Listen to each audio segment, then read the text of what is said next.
Chapter 7. It was when curiosity about Gatsby was at its highest that the lights in his house failed to go on one Saturday night, and as obscurely as it had begun, his career as Trimalchio was over. Only gradually did I become aware that the automobiles which turned expectantly into his drive stayed for just a minute and then drove sulkily away. Wondering if he were sick, I went over to find out. An unfamiliar butler with a villainous face squinted at me suspiciously from the door. "Is Mr. Gatsby sick?" "Nope." After a pause, he added, "Sir," in a dilatory, grudging way. "I hadn't seen him around, and I was rather worried. Tell him Mr. Carroway came over." "Who?" he demanded rudely. "Carroway." "Carroway. All right, I'll tell him." Abruptly, he slammed the door.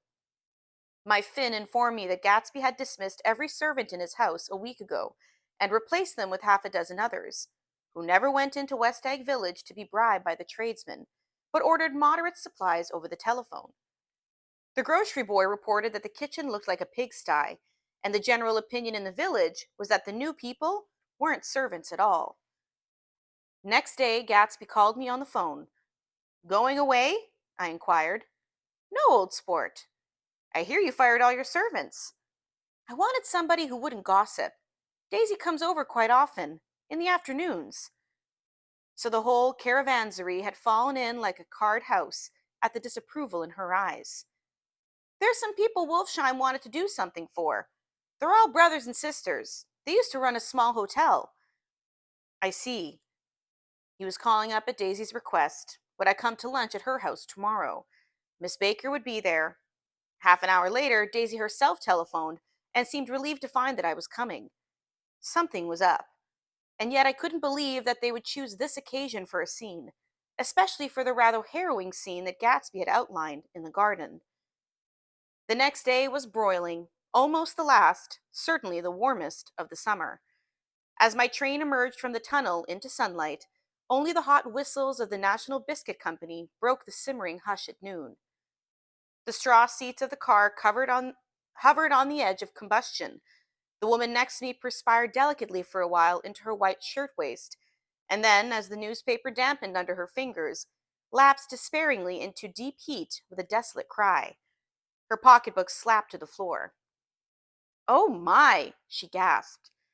I picked it up with a weary bend and handed it back to her, holding it at arm's length and by the extreme tip of the corners to indicate that I had no designs upon it.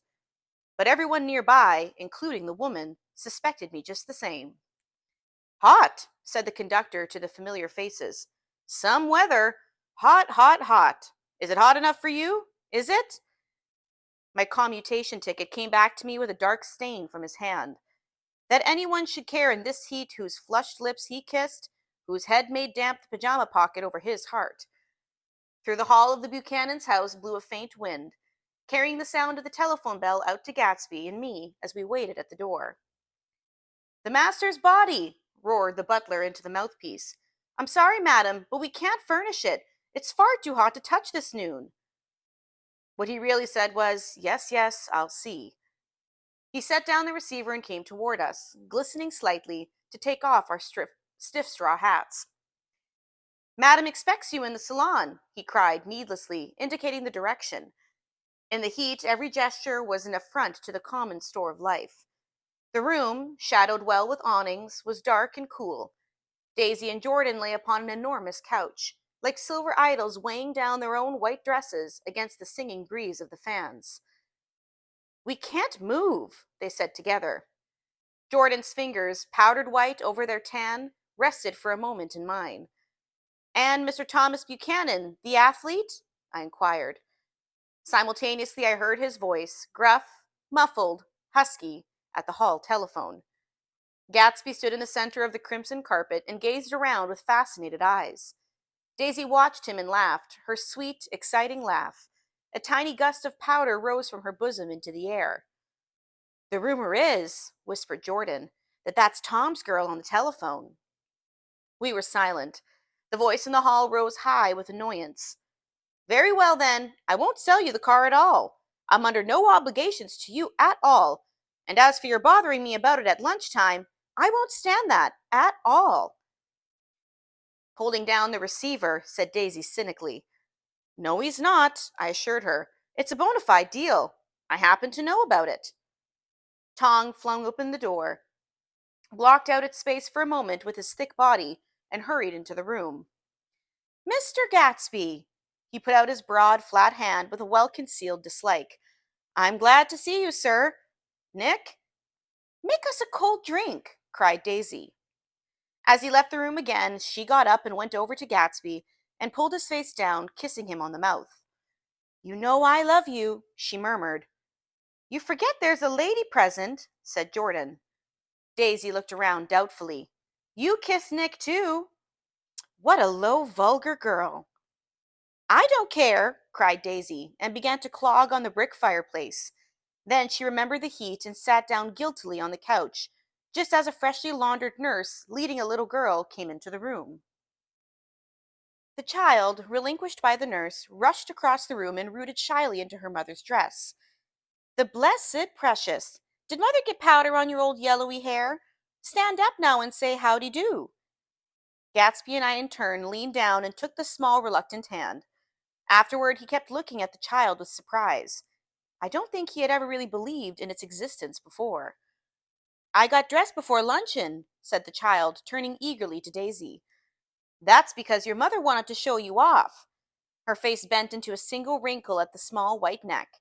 You dream, you absolute little dream. Yes, admitted the child calmly. Aunt Jordan's got on a white dress, too. How do you like mother's friends? Daisy turned her around so that she faced Gatsby. Do you think they're pretty? Where's Daddy? She doesn't look like her father, explained Daisy. She looks like me. She's got my hair and shape of face. Daisy sat back upon the couch. The nurse took a step forward and held out her hand. Come, Pammy. Goodbye, sweetheart. With a reluctant backward glance, the well-disciplined child held to her nurse's hand and was pulled out the door just as Tom came back, preceding 4 gin rickeys that clicked full of ice. Gatsby took up his drink. They certainly look cool, he said with visible tension. We drank in long, greedy swallows. I read somewhere that the sun's getting hotter every year, said Tom genially. It seemed that pretty soon the Earth's going to be falling into the sun. Or, wait a minute, it's just the opposite. The sun's getting colder every year. Come outside, he suggested to Gatsby. I'd like you to have a look at my place. I went with them out to the veranda. On the green sound, stagnant in the heat, one small sail crawled slowly toward the fresher sea. Gatsby's eyes followed it momentarily. He raised his hand and pointed across the bay. I'm right across from you. So you are. Our eyes lifted over the rose beds and the hot lawn and the weedy refuse of the dog days along shore. Slowly, the white wings of the boat moved against the blue, cool limit of the sky. Ahead lay the scalloped ocean and the abounding Blessed Isles. There's sport for you, said Tom, nodding. I'd like to be out there with him for about an hour. We had luncheon in the dining room, darkened too against the heat, and drank down nervous gaiety with the cold ale. What'll we do with ourselves this afternoon? Cried Daisy. And the day after that, and the next 30 years. Oh, don't be morbid, Jordan said. Life starts all over again when it gets crisp in the fall. But it's so hot, insisted Daisy, on the verge of tears. And everything is so confused. Let's all go to town.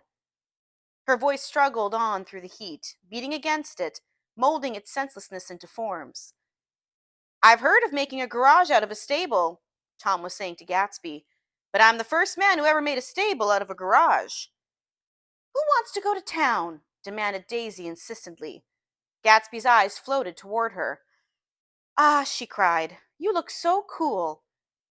Their eyes met, and they stared together at each other, alone in space. With an effort, she glanced down at the table.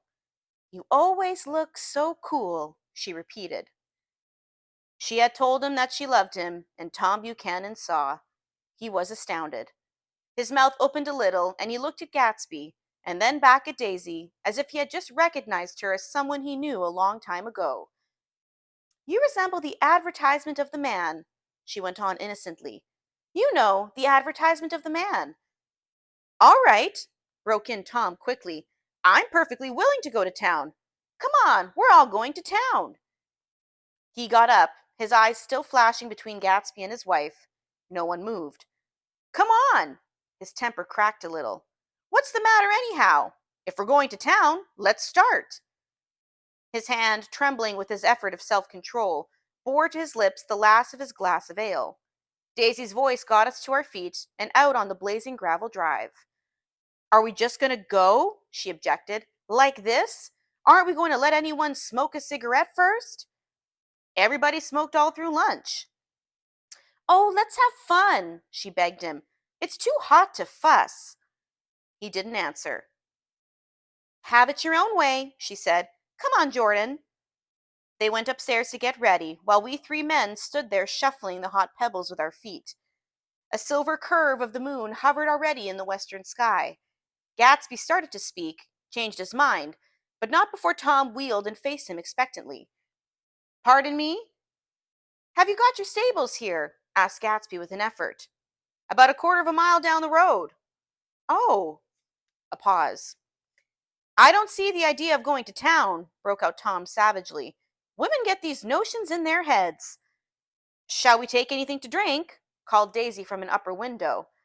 I'll get some whiskey, answered Tom. He went inside. Gatsby turned to me rigidly. I can't say anything in this house, old sport. She's got an indiscreet voice, I remarked. It's full of... I hesitated. Her voice is full of money, he said suddenly. That was it. I'd never understood before. It was full of money. That was the inexhaustible charm that rose and fell in it, the jingle of it, the cymbal's song of it. High in a white palace, the king's daughter, the golden girl. Tom came out of the house wrapping a quart bottle in a towel, followed by Daisy and Jordan wearing small, tight hats of metallic cloth and carrying light capes over their arms. Shall we all go in my car? Suggested Gatsby. He felt the hot green leather of the seat. I ought to have left it in the shade. Is it standard shift? Demanded Tom. Yes. Well, you take my coupe and let me drive your car to town. The suggestion was distasteful to Gatsby. I don't think there's much gas, he objected. Plenty of gas, said Tom boisterously. He looked at the gauge. And if it runs out, I can stop at a drugstore. You can buy anything at a drugstore nowadays. A pause followed this apparently pointless remark. Daisy looked at Tom frowning, and an indefinable expression, at once definitely unfamiliar and vaguely recognizable, as if I had only heard it described in words, passed over Gatsby's face. Come on, Daisy, said Tom, pressing her with his hand toward Gatsby's car. I'll take you in the circus wagon. He opened the door, but she moved out from the circle of his arm. You take Nick and Jordan. We'll follow you in the coupe. She walked close to Gatsby, touching his coat with her hand. Jordan and Tom and I got in the front seat of Gatsby's car. Tom pushed the unfamiliar gears tentatively, and we shot off into the oppressive heat, leaving them out of sight behind. Did you see that? Demanded Tom. See what? He looked at me keenly, realizing that Jordan and I must have known all along. You think I'm pretty dumb, don't you? He suggested. Perhaps I am, but I have almost a second sight sometimes that tells me what to do. Maybe you don't believe that, but science... He paused. The immediate contingency overtook him, pulled him back over from the edge of the theoretical abyss. I've made a small investigation of this fellow, he continued. I could have gone deeper if I'd known. Do you mean that you've been to a medium? Inquired Jordan humorously. What? Confused, he stared at us as we laughed. A medium? About Gatsby. About Gatsby? No, I haven't. I said I'd been making a small investigation of his past. And you found he was an Oxford man? Said Jordan helpfully. An Oxford man? He was incredulous. Like hell he is. He wears a pink suit. Nevertheless, he's an Oxford man. Oxford, New Mexico, snorted Tom contemptuously, or something like that. Listen, Tom, if you're such a snob, why did you invite him to lunch? Demanded Jordan crossly. Daisy invited him. She knew him before we were married. God knows where. We were all irritable now with the fading ale, and aware of it, we drove for a while in silence. Then, as Dr. T.J. Eckelberg's faded eyes came into sight down the road, I remembered Gatsby's caution about gasoline. "We've got enough to get us to town," said Tom. "But there's a garage right here," objected Jordan. "I don't want to get stalled in this baking heat." Tom threw on both brakes impatiently, and we slid to an abrupt, dusty stop under Wilson's sign.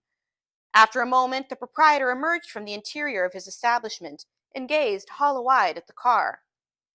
"Let's have some gas," cried Tom roughly. "What do you think we stopped for? To admire the view?" "I'm sick," said Wilson without moving. "I've been sick all day." "What's the matter?" "I'm all run down." "Well, shall I help myself?" Tom demanded. "You sounded well enough on the phone." With an effort, Wilson left the shade and support of the doorway, and breathing hard, unscrewed the cap of the tank. In the sunlight, his face was green. "I didn't mean to interrupt your lunch," he said, "but I need money pretty bad, and I was wondering what you were going to do with your old car." "How do you like this one?" inquired Tom. "I bought it last week."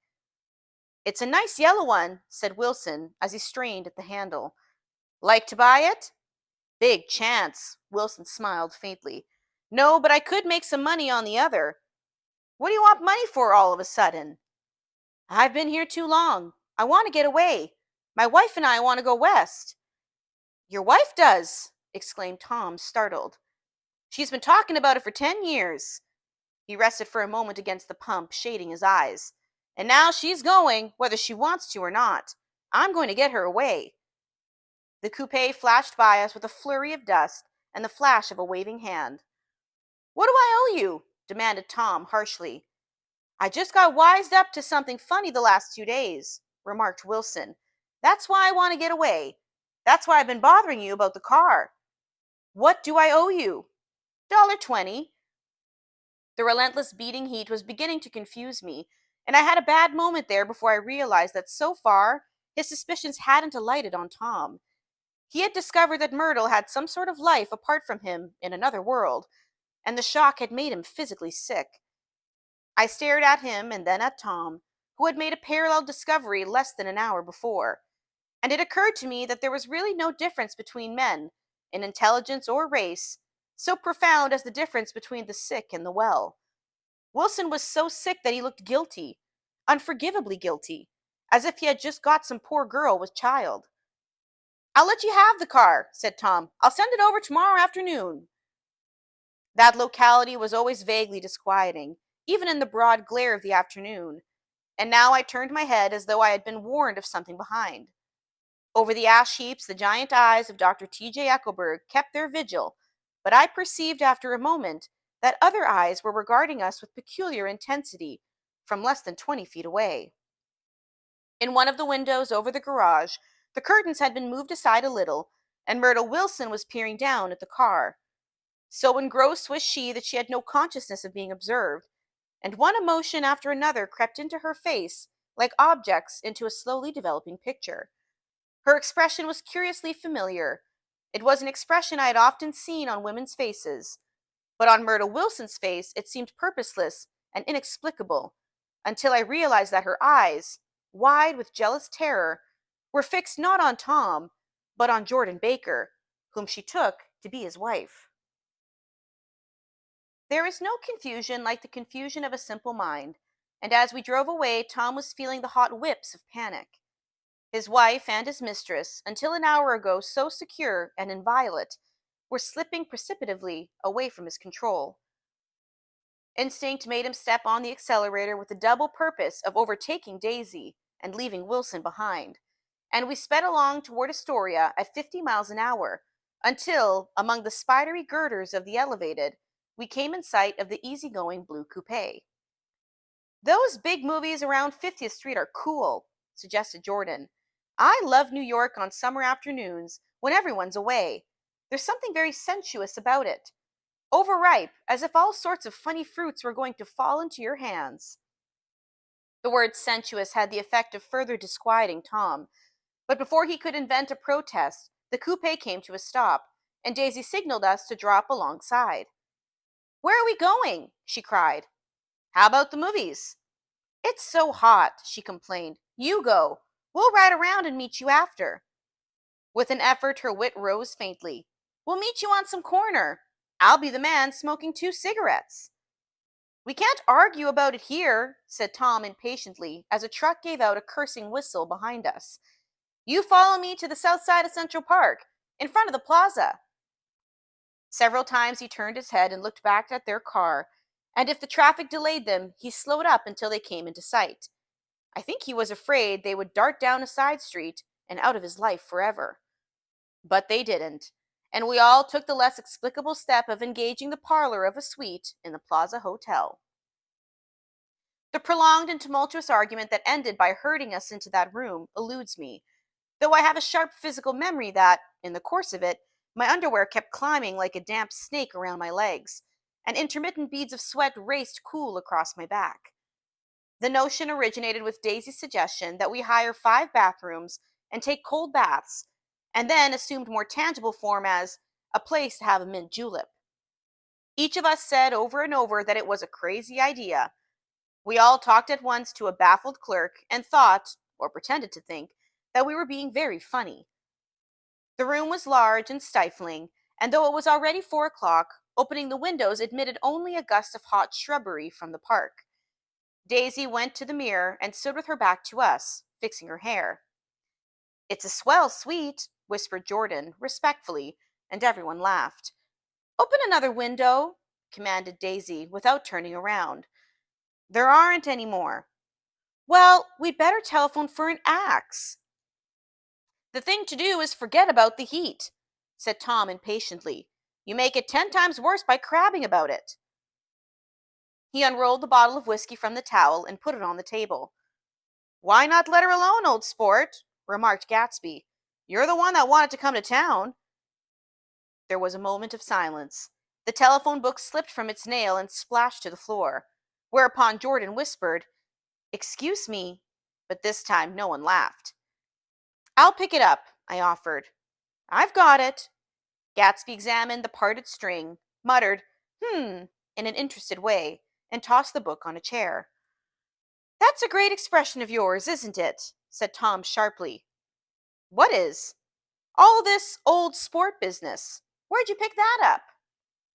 Now see here, Tom, said Daisy, turning around from the mirror.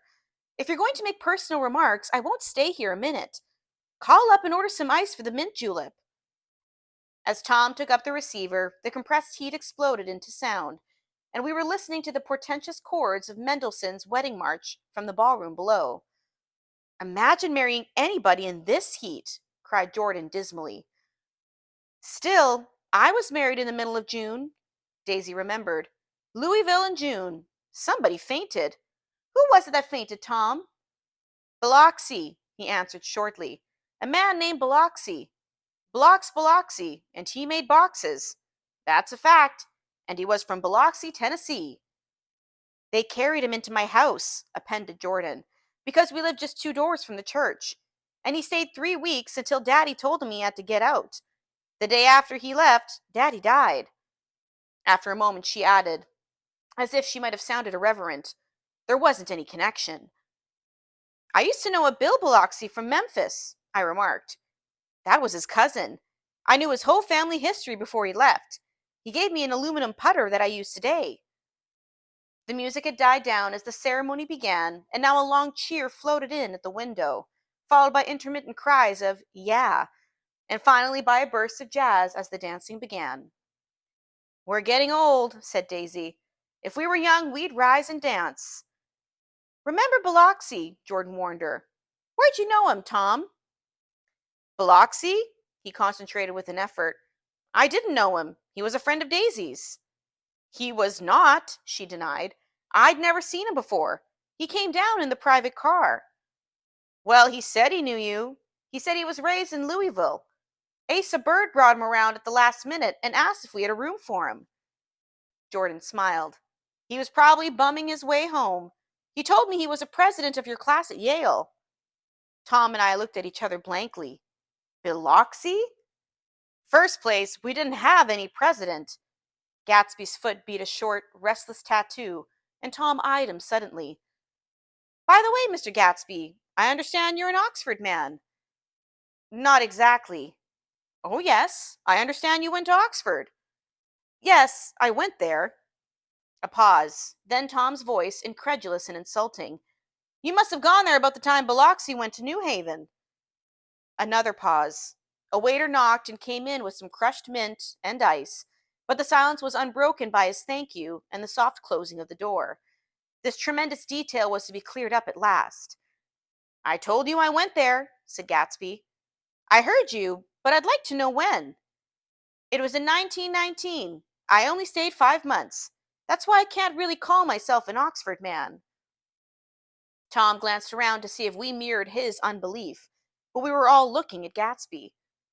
It was an opportunity they gave to some of the officers after the armistice, he continued. We could go to any of the universities in England or France. I wanted to get up and slap him on the back.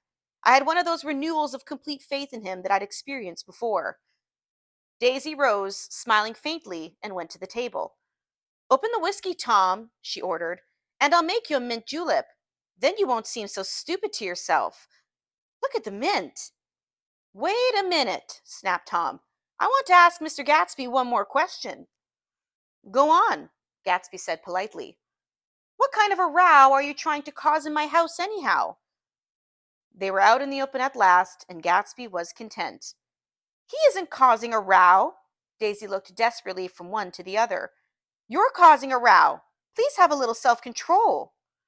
Self-control, repeated Tom incredulously. I suppose the latest thing is to sit back and let Mr. Nobody from nowhere make love to your wife. Well, if that's the idea, you can count me out. Nowadays, people begin by sneering at family life and family institutions, and next they'll throw everything overboard and have intermarriage between black and white.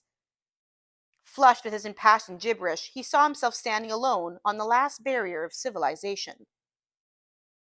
We're all white here, murmured Jordan. I know I'm not very popular. I don't give big parties. I suppose you've got to make your house into a pigsty in order to have any friends in the modern world. Angry as I was, as we all were, I was tempted to laugh whenever he opened his mouth. The transition from libertine to prig was so complete. I've got to tell you something, old sport, began Gatsby, but Daisy guessed at his intention. Please don't, she interrupted helplessly. Please, let's all go home. Why don't we all go home? That's a good idea. I got up. Come on, Tom. Nobody wants a drink. I don't know what Mr. Gatsby has to tell me. Your wife doesn't love you, said Gatsby. She's never loved you. She loves me. You must be crazy, exclaimed Tom automatically. Gatsby sprang to his feet, vivid with excitement. She never loved you. Do you hear? He cried. She only married you because I was poor and she was tired of waiting for me. It was a terrible mistake, but in her heart she never loved anyone except me. At this point, Jordan and I tried to go, but Tom and Gatsby insisted with competitive firmness that we remain, as though neither of them had anything to conceal, and it would be a privilege to partake vicariously of their emotions. Sit down, Daisy. Tom's voice groped unsuccessfully for the paternal note. What's been going on? I want to hear all about it. I told you what's been going on, said Gatsby. Going on for 5 years, and you didn't know. Tom turned to Daisy sharply. You've been seeing this fellow for 5 years? Not seeing, said Gatsby. No, we couldn't meet. But both of us loved each other all that time, old sport, and you didn't know. I used to laugh sometimes. But there was no laughter in his eyes. To think that you didn't know. Oh, that's all. Tom tapped his thick fingers together like a clergyman and leaned back in his chair. You're crazy, he exploded. I can't speak about what happened 5 years ago, because I didn't know Daisy then, and I'll be damned if I see how you got within a mile of her unless you brought the groceries to the back door. But all the rest of that's a goddamned lie. Daisy loved me when she married me, and she loves me now. No, said Gatsby, shaking his head. She does, though. The trouble is that sometimes she gets foolish ideas in her head and doesn't know what she's doing. He nodded sagely. And what's more, I love Daisy too. Once in a while I go off on a spree and make a fool of myself, but I always come back. and in my heart I love her all the time." "You're revolting," said Daisy. She turned to me, and her voice, dropping an octave lower, filled the room with thrilling scorn. "Do you know why we left Chicago?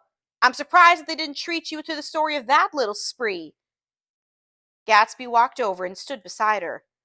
"Daisy, that's all over now," he said earnestly. "It doesn't matter any more. Just tell him the truth, that you never loved him, and it's all wiped out forever." She looked at him blindly. "Why, how could I love him, possibly?" "You never loved him." She hesitated. Her eyes fell on Jordan and me with a sort of appeal, as though she realized at last what she was doing, and as though she had never all along intended on doing anything at all. But it was done now. It was too late. "I never loved him," she said with perceptible reluctance. "Not a Capiolani?" demanded Tom suddenly. "No." From the ballroom beneath, muffled with suffocating chords, drifting up on the hot waves of air. "Not that day I carried you down from the punch bowl to keep your shoes dry." There was a husky tenderness in his tone. "Daisy, please don't." Her voice was cold, but the rancor was gone from it. She looked at Gatsby. "There, Jay," she said, but her hand, as she tried to light a cigarette, was trembling. Suddenly she threw the cigarette and the burning match on the carpet. "Oh, you want too much," she cried to Gatsby. "I love you now. Isn't that enough? I can't help what's past." She began to sob helplessly. "I did love him once, but I loved you too." Gatsby's eyes opened and closed. "You loved me too?" he repeated. "Even that's a lie," said Tom savagely. "She didn't know you were alive.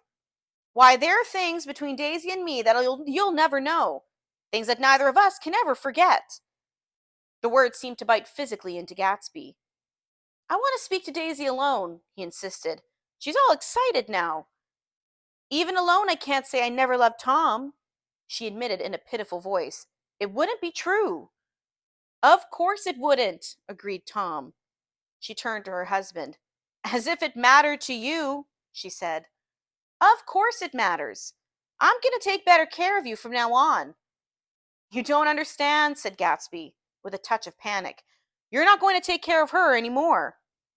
"I'm not?" Tom opened his eyes wide and laughed. He could afford to control himself now. "Why's that?" "Daisy's leaving you." "Nonsense." "I am, though," she said with visible effort. "She's not leaving me." Tom's words suddenly leaned down over Gatsby. "Certainly not for a common swindler who'd have to steal the ring he put on her finger." "I won't stand this," cried Daisy. "Oh, please, let's get out." "Who are you, anyhow?" broke out Tom. "You're one of that bunch that hangs around with Meyer Wolfsheim. That much I know. I've made a little investigation into your affairs, and I'll carry it further tomorrow." "You can suit yourself about that, old sport," said Gatsby steadily. "I found out about your drug stores." He turned to us and spoke rapidly. "He and this Wolfsheim bought up a lot of side street drug stores here and in Chicago and sold grain alcohol over the counter. That's one of his little stunts. I picked him for a bootlegger the first time I saw him, and I wasn't wrong." "What about it?" said Gatsby politely. "I guess your friend Walter Chase wasn't too proud to come in on it." "And you left him in the lurch, didn't you? You let him go to jail for over a month in New Jersey. God, you ought to hear Walter on the subject of you. He came to us dead broke. He was very glad to pick up some money, old sport." "Don't you call me old sport," cried Tom. Gatsby said nothing. "Walter could have had you betting on laws too, but Wolfsheim scared him into shutting his mouth." That unfamiliar yet recognizable look was back again in Gatsby's face. "That drugstore business was just small change," continued Tom slowly.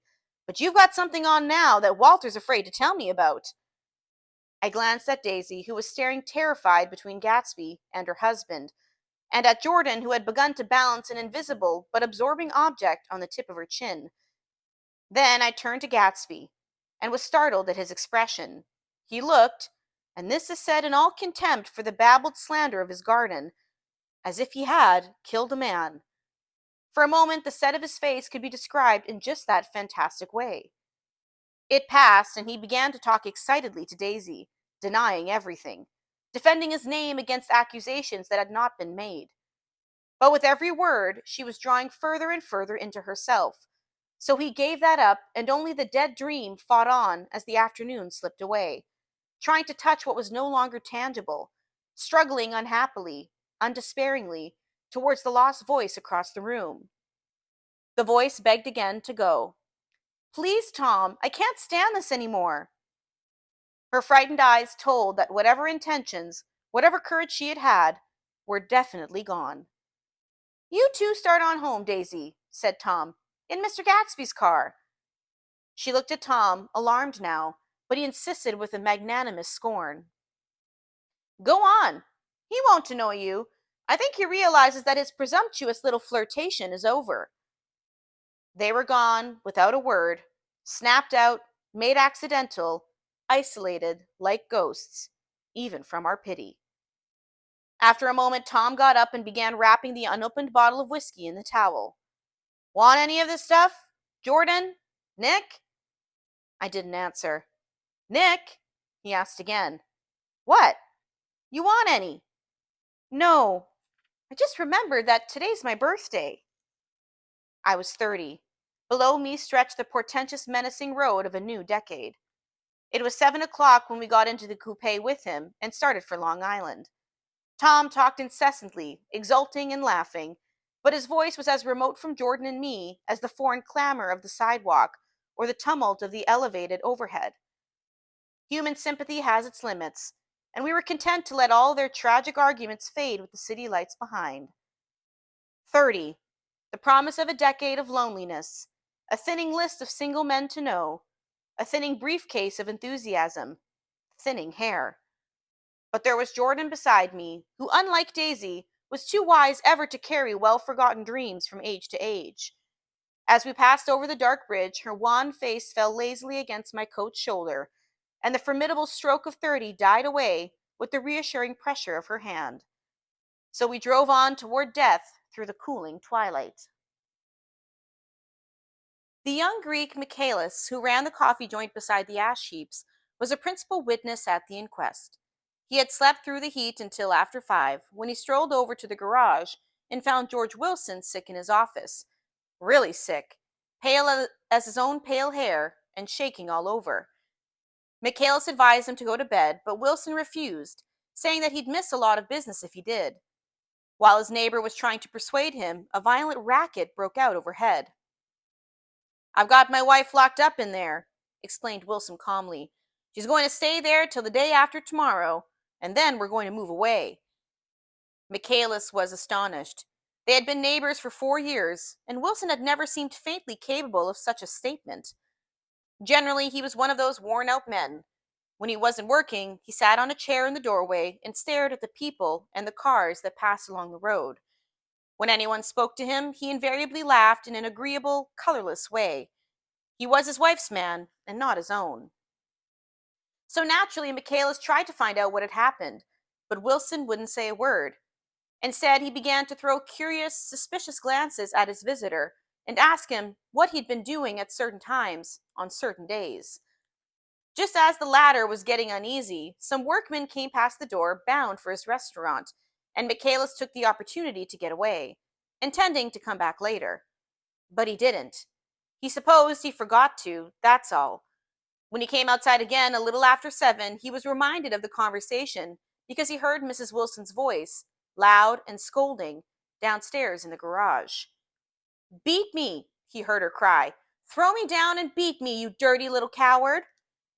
A moment later, she rushed out into the dusk, waving her hands and shouting. Before he could move from his door, the business was over. The death car, as the newspapers like to call it, didn't stop. It came out of the gathering darkness, wavered tragically for a moment, and then disappeared around the next bend. Michaelis wasn't even sure of its color. He told the first policeman that it was a light green. The other car, the one going toward New York, came to a rest 100 yards beyond, and its driver hurried back to where Myrtle Wilson, her life violently extinguished, knelt in the road and mingled her thick, dark blood with the dust. Michaelis and this man reached her first, but when they had torn open her shirtwaist, it was still damp with perspiration. They saw that her left breast was swinging loose like a flap, and there was no need to listen for the heart beneath.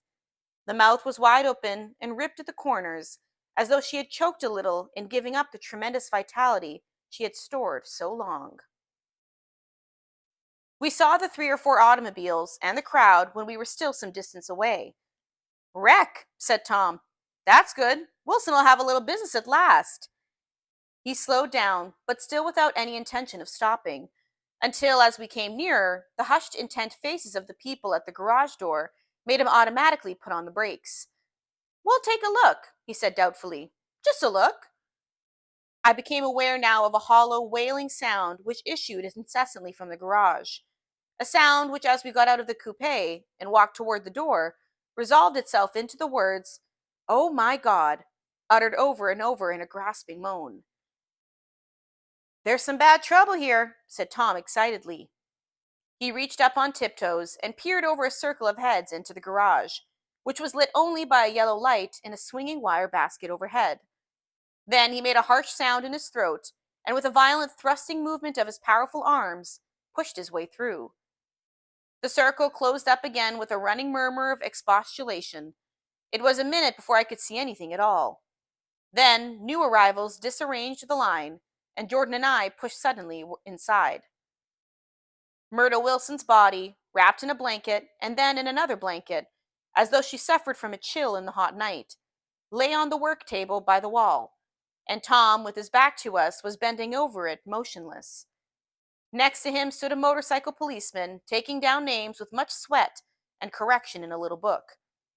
At first, I couldn't find the source of the high, groaning words that echoed clamorously through the bare garage. Then I saw Wilson standing on the raised threshold of his office, swaying back and forth, holding to the doorpost with both hands.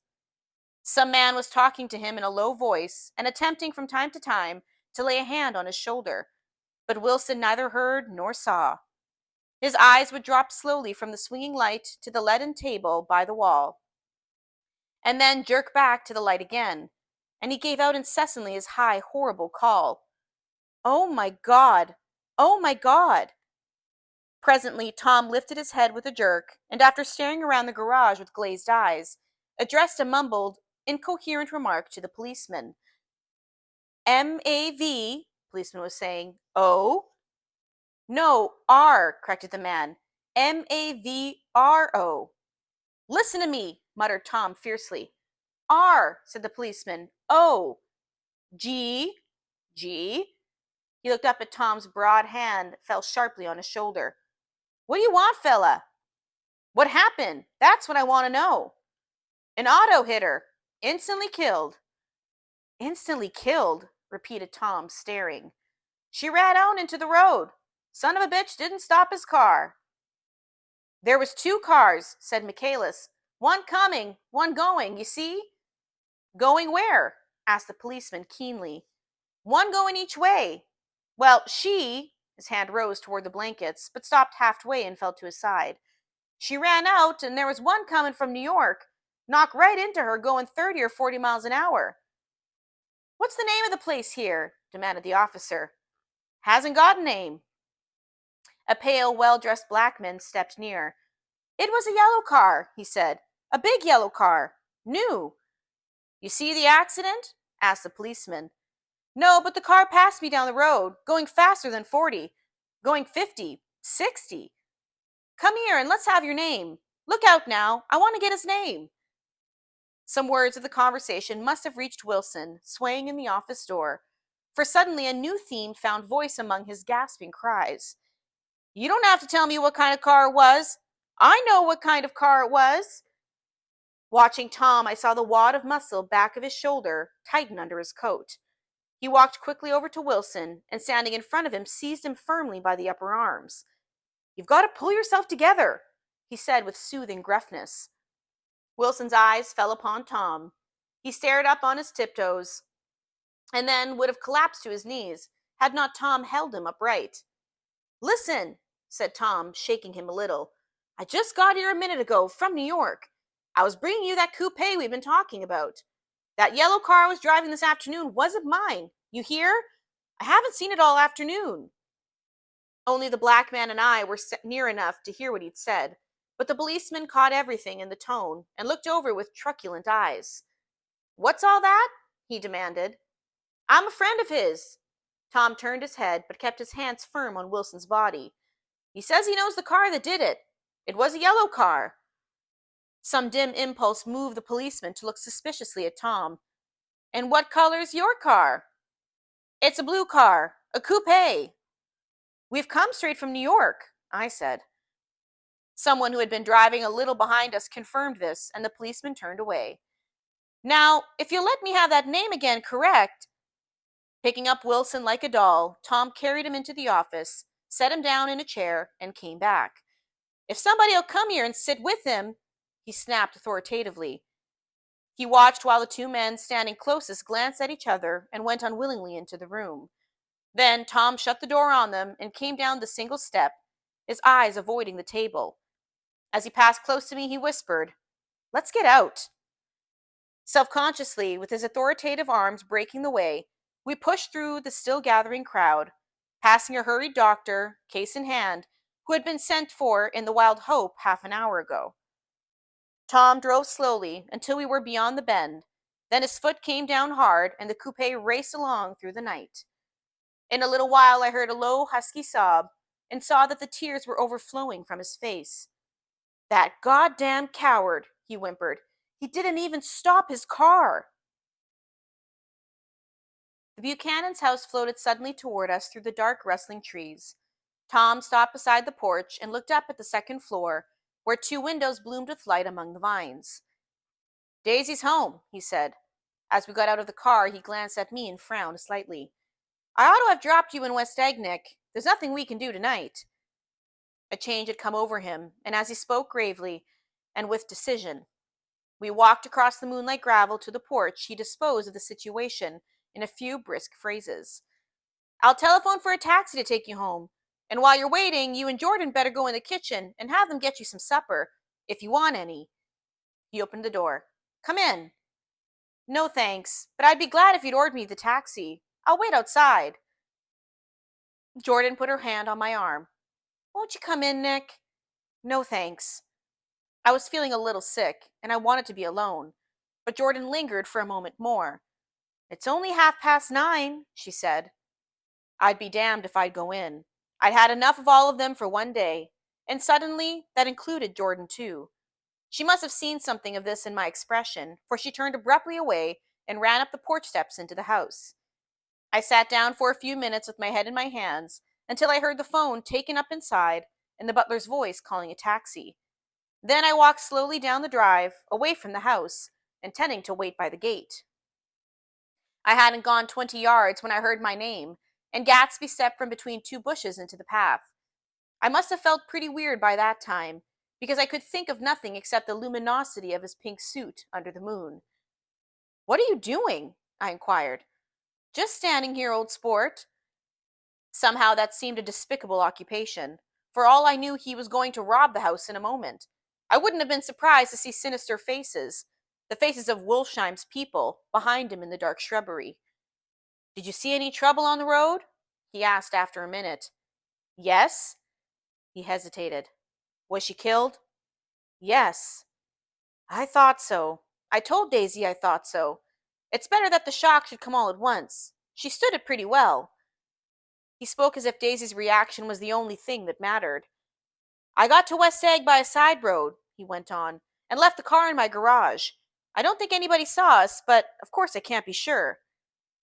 I disliked him so much by this time that I didn't find it necessary to tell him he was wrong.